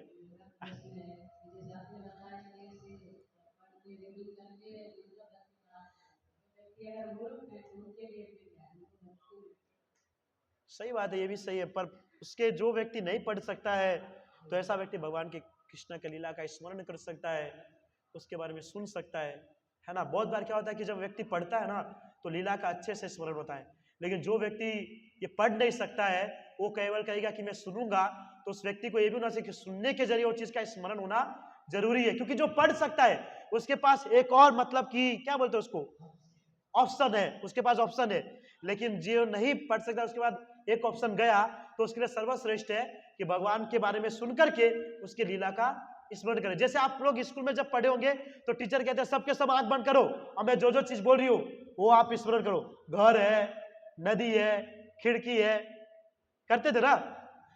मुझे नहीं पता लेकिन मैं करता था वहां सरकारी स्कूल में, शुरुआत हुआ था, तो फिर मैंने छोड़ ही दिया दूसरा दिन कि अगर यही स्मरण करना था तो फिर दूसरे स्कूल में गया। तो क्या है कि इस तरीके से कर सकते हैं ना, स्मरण, ठीक है। ओके, तो आप किसी का कोई, रोहित प्रभु का कोई प्रश्न है, ठीक है। हरे कृष्ण। आपने बताया प्रभु जी के भगवान में एक संत हो गए, अलग-अलग नाम दिया संत का, तो इसके पीछे का रीजन क्या है, नाम के पीछे का रीजन, भगवान के नाम के पीछे का, भगवान के संत के नाम के पीछे का रीजन, संत और अलग-अलग संत के नाम के पीछे का रीजन। ऐसा तो नहीं है प्रभु जी, परंतु कैसा है कि अगर अर्जुन या भीष्म या युधिष्ठिर या नकुल सहदेव इन लोगों की बात किया जाए तो ये ठीक है। जैसे कि संघ के अंदर में हमको नहीं पता है, परंतु क्या है कि संघ के अंदर में सब संघ का अलग अलग नाम होता ही है, ये हमको नहीं पता है। लेकिन आप जब शायद मेरे हिसाब से जगन्नाथपुरी जाओगे ना तब आपको पता चलेगा, है ना, वहां पे संघ का अलग अलग नाम होता है। तो उन्हीं में से एक दो नाम इनके संघ का भी होगा, लेकिन भगवान श्री कृष्ण का जो संघ है या कृष्ण का जो कोई भी वस्तु है, बांसुरी है या उनका जो भी वो रखते हैं, कॉस्ट ऑफ मनी है, जो भी चीज है, पीताम्बर माला है, वो सब एक सजीव वस्तु है, समझ, एक जीव है, वो सब जीव है, वो अपना स्वरूप लेकर के कुछ भी कर सकते हैं, लेकिन जो उनका जो है वो वास्तविक में नाम होता है, इसका कोई रीजन नहीं है। हमको क्या पता है कि हम यहाँ पर रोज देखते हैं कि वो हेड पुजारी भी वही शंख बजा रहे हैं, गोपीनाथ भी वही शंख बजा रहे हैं, वो भी वही, तो हमको दिखता हाँ शंख है बस, लेकिन सब शंख का अर्थ नाम होता अलग। अब आप विचार कीजिए, कोई व्यक्ति बड़ा वाला शंख बजाता है, कोई छोटा बजाता है, कोई अलग तरीके का बजाता है, किसमें तेज आवाज आता है, किसमें, तो हमको क्या बोलेंगे वहां पे, प्रभु जी वो तेज आवाज वाला शंख दीजिए तो, या वो बड़ा वाला शंख दीजिए, नहीं, उनका क्या होता है, अलग अलग नाम होता है जो हमको नहीं पता है ना, हमको नहीं पता है। जैसे कि बहुत सारी ऐसी चीज होती है कि हमको नहीं पता, हमको सिर्फ लगता है कि हाँ सब्जी यानी कि सब्जी है, लेकिन जब शहर में आते तो पता चलता है कि नहीं, सिर्फ आलू ही नहीं है, बैगन भी है, करेला भी है, सोयाबीन भी है, सब है। उसी प्रकार यहाँ पर हमको क्या है कि सिर्फ शंख है, लेकिन जब पूरी में जाएंगे ना तो वहां पे पता चलता है कि शंख का अलग अलग नाम होता है। उसी प्रकार से यहाँ पे उसका नाम दिया, कोई स्पेशल रीजन नहीं है। हमारी अपूर्ण इंद्रिया है ना, हम इसके बाहर नहीं देख सकते क्या हो रहा है लेकिन हो रहा है, ठीक है। तो खत्म करते हैं यहाँ पे। श्याम प्रभु बहुत जोर से देख रहे हैं, क्या कब पूरा करें प्रभु जी, बहुत है गया, हाँ ठीक है। तो आप सबका बहुत बहुत धन्यवाद क्लास में अटेंड करने के लिए। कृपया करके जो मैंने क्लास से पहले 15 मिनट का जो लेक्चर लिया था, स्पेशल फॉर आपके लिए ही था कि आप उसके जरिए कुछ सीख पाओ, समझ पाओ और कंटिन्यू क्लास अटेंड कर सको। इसलिए कंटिन्यू क्लास अटेंड कीजिए, है ना, अपने जीवन के वास्तविक स्वरूप को जानिए। यहाँ पे गधा बनने के लिए हमको नहीं मिला है जीवन, भगवान का दास बन करके भगवान को प्राप्ति करने के लिए जीवन मिला है, ठीक है। तो फिर अभी आरती तो स्टार्ट हो ही गया है, परंतु 15 मिनट हम यहाँ पर कीर्तन करेंगे। जैसे कि हमने कहा था कि हर संडे हम स्टार्ट करते हैं, तो 15 मिनट कीर्तन करेंगे, उसके बाद सबके लिए प्रसाद की व्यवस्था है, क्योंकि झेले है ना, आज तो 1.5 घंटे झेले हैं, तो आज स्पेशल प्रसाद खाएंगे, है ना, ठीक है। आप सबका बहुत बहुत धन्यवाद। हरे कृष्णा, जय श्री प्रभुपाद की, निताई गौर प्रेमानंदे, हरि हरि बोल। ठीक है, तो सब अपने अपने जगह पे स्थान पे खड़े हो जाएंगे, मस्त कीर्तन करेंगे। भगवान कृष्ण